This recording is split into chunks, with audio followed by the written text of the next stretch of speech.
Welcome, ladies and gentlemen, to the Accent Training Podcast. My name is Pat.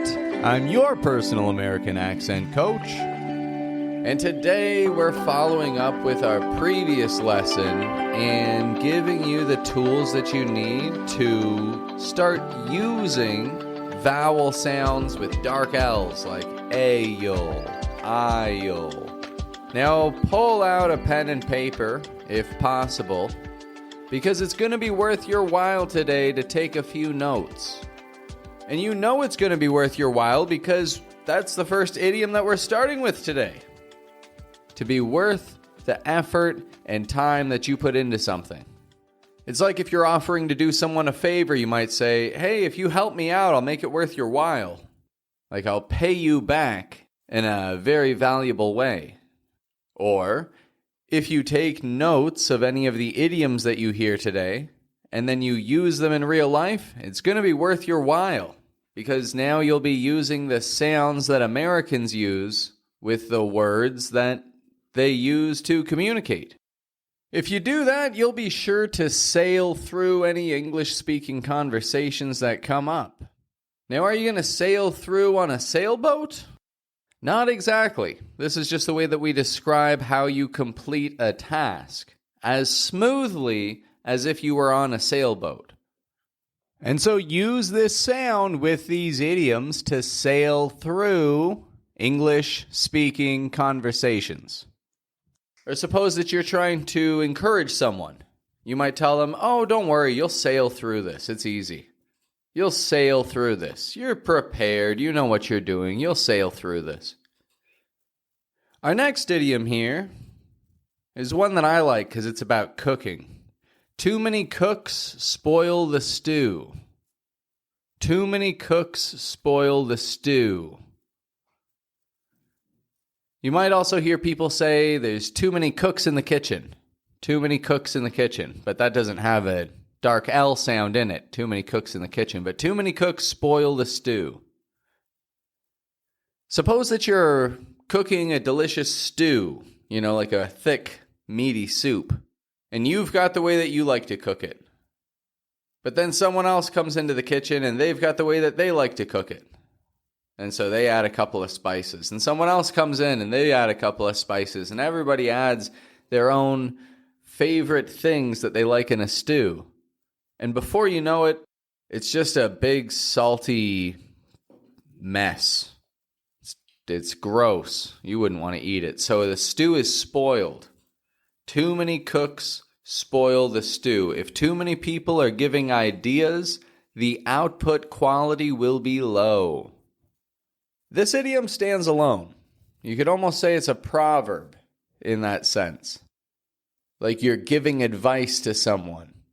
Like we don't need too many hands working on this. Too many cooks spoils the stew.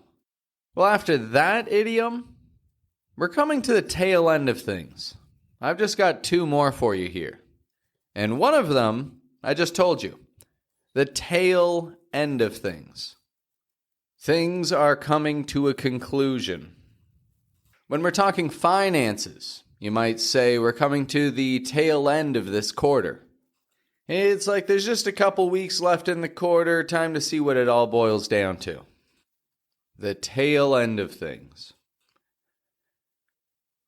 Or maybe you missed most of a movie and you just saw the last 15 minutes of it and it looked really good. And you say, oh, I only caught the tail end of that movie. I need to see it again. And after the tail end of things, the final idiom that we've got here today is boil down to. The main point of something much more complex. We could say like, this issue boils down to time management. Like the core root of this problem is time management. Boils down to. And that is what accent training all boils down to.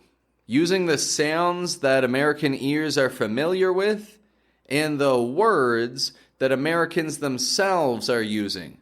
These words are all about simplifying things, all about using imagery to describe something that might be more complex. Boil down to. This is, of course, like when you boil water. Eventually, all the water disappears and you're left with the sediment that might be in that water. Too many cooks spoils the stew. We've all been in a chaotic kitchen, right? The food doesn't turn out good at the end of the day. The tail end of things. Something is coming to a conclusion. Sail through. Complete a task easily. And worth your while.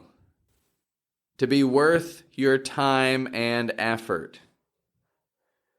So what do you think? Was today's episode worth your while? Did you take any good notes? As I've said, this all boils down to venturing beyond your comfort zone.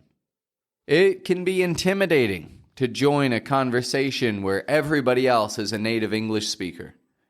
And you may feel foolish or silly if you say an idiomatic expression and you don't get the words right, or you're asked to repeat yourself and then you've got to explain what you were trying to say by using the idiom.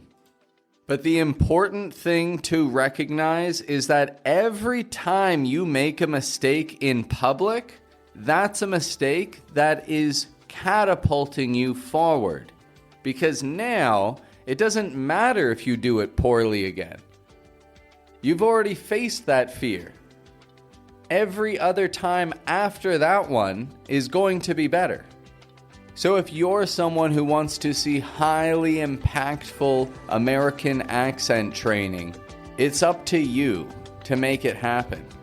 And the way to make it happen is to focus on one sound at a time with absolute precision. Find a few words that are using that sound. Get your muscles used to using them. And then go out into real life and put them to work with American English speakers. And considering today's episode is all about idioms, bonus points if you take those steps using idiomatic expressions. So this brings us to wrapping things up for today. You know what to do, my friend. Have a good one. If you're still here, you're different. You're a 1%er, someone who follows through. And that tells me something important. You're serious about mastering your American accent. Do you want to speak English with the same clarity and confidence as in your native language? Do you want to sound more natural, make stronger impressions, and ultimately level up your career? If the answer is yes, listen closely. I have limited one-on-one coaching spots available, and they always fill up fast. With my system of training, you can count on real-time feedback, personalized exercises, and the exact strategies that top professionals use to sound clear, confident, and naturally American in key conversations. Now for you, this is going to mean confidently giving presentations, especially in front of your CEO. It also means leading meetings with authority and confidently contributing to group conversations or networking effortlessly. Now, these spots are first come, first served. And once they're gone, they're gone. If you're ready to transform your accent, don't wait. There's a link in the description of this episode. Open it up, book your free consultation call with me, and let's discuss how we can crush this together. Claim your spot now before it's too late.